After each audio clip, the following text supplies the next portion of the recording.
บรักเธอเก็บงำความลับนั้นอยู่ภายใน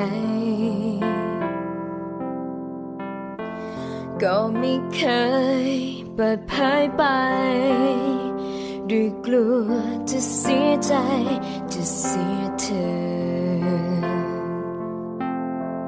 ปิดบังอยู่ตั้งนานและมันอัดอั้นใจยิ่งเราใกล้ชิดกันยิ่งหวั่นไหวถ้าสบตากลับหลบตาเธออยู่เรื่อยไปห่างแค่เพียงเอื้อมมือ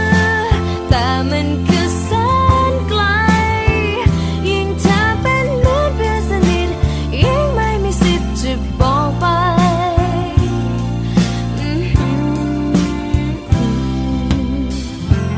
หากเป็นใครไม่ใช่เธอสักวันอาจให้รู้อาจบอกไปแต่เป็นเธอที่คุ้นเคยก็เลยต้องยับยั้งคอยชั่งใจ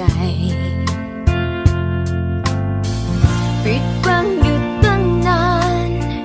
และมันอัดอั้นใจ